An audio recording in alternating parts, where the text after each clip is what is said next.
Hi guys, and welcome back to Drive to School Chat, where we discuss a subtopic in geography on our way to school.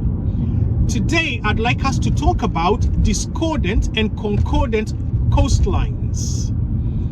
Now, concordant and discordant coastlines have a lot to do with the geology of the coastline. In fact, it's the geology of the coastline which will determine whether that coastline is a discordant coastline or a concordant coastline.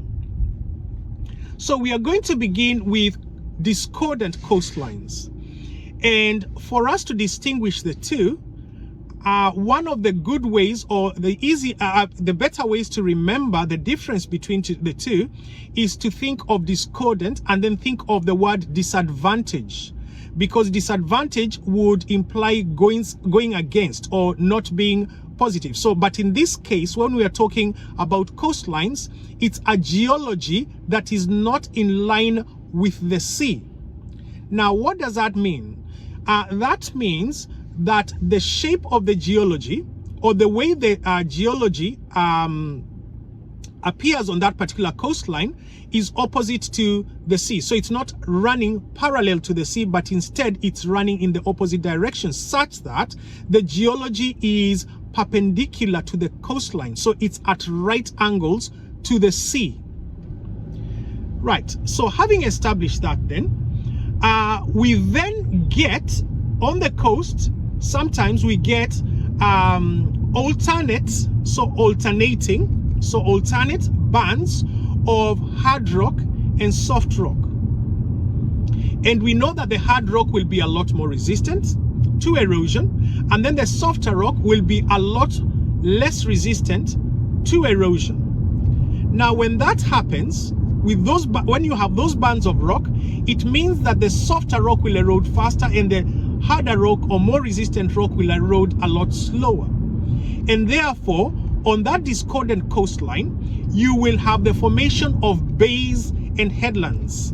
And the bays will form where there is less resistant rock, so that will erode faster and will push the coastline in a lot further.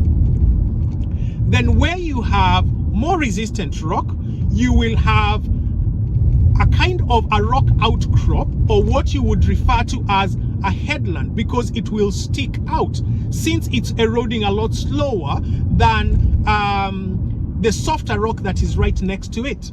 So it will have a softer rock next to it, and that will have eroded a lot faster, but then the headland will remain sticking out, or that more resistant rock will remain sticking out because it's eroding slower. And therefore, when you have those alternating bands of hard and soft rock, you will have bays and headlands forming. Now, on those headlands, you're likely to get certain types of landforms being created there, because those headlands will be eroding, but very, very slowly. We will, however, cover those landforms that are created there a little later on. Then what happens on the bays?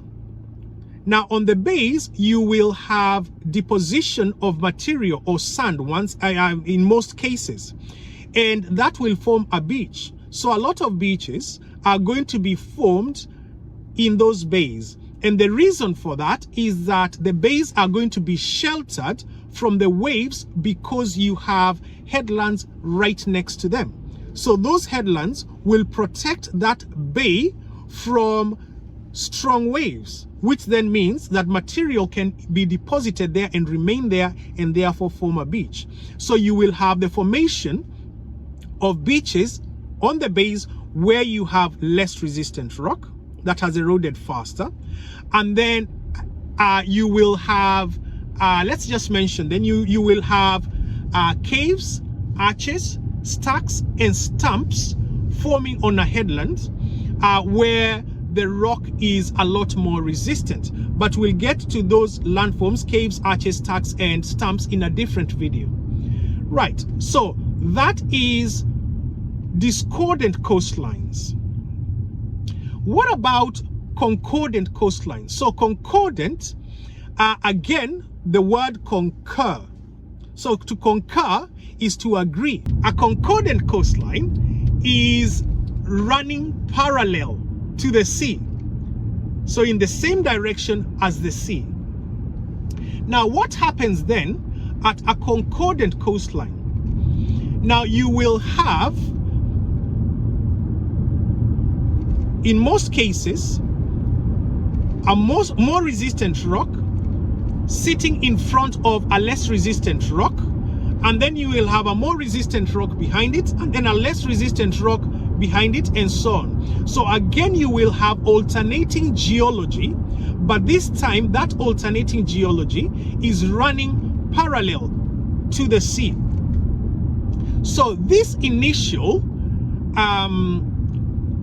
resistant rock that is right next to the sea is going to be eroding, but eroding very, very slowly.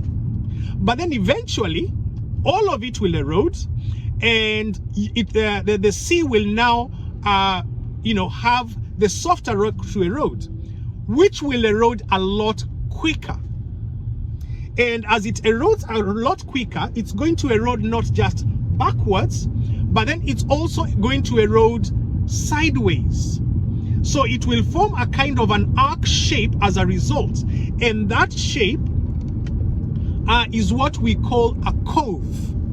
So a cove will form where you have a concordant coastline. Then when that less resistant rock has all been eroded, you will then get to a more resistant rock. Now that resistant rock is going to form cliffs because it's going to be eroding at a slower rate than the less resistant rock that was in front of it eroded at. Right, so at that concordant coastline, you're going to have the formation of coves, and an example of a cove that has been formed due to this process here in the UK is Lulworth Cove, and that's a good one for you to remember for your examination. Lulworth Cove here in the UK. Right, so concordant and discordant coastlines. Now actually, for discordant coastlines, a very quick example is the Dorset, is Swanage on the Dorset coastline. Okay, so quick recap then. Discordant and concordant coastlines.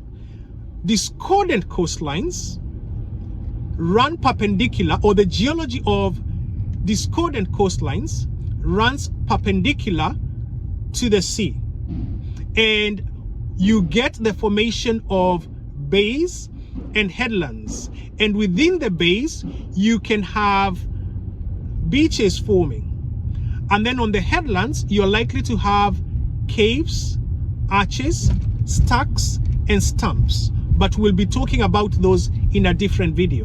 And then on the concordant coastlines, the geology of the coastline runs parallel to the sea, and in those places you have the formation of coves, and you have the formation of coves and cliffs.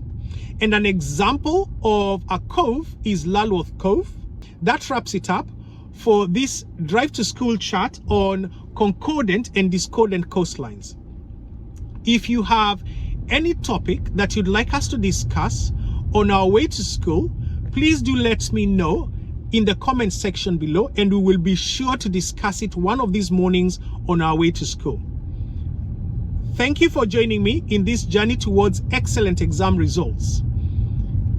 All the best, and see you again soon. Bye-bye.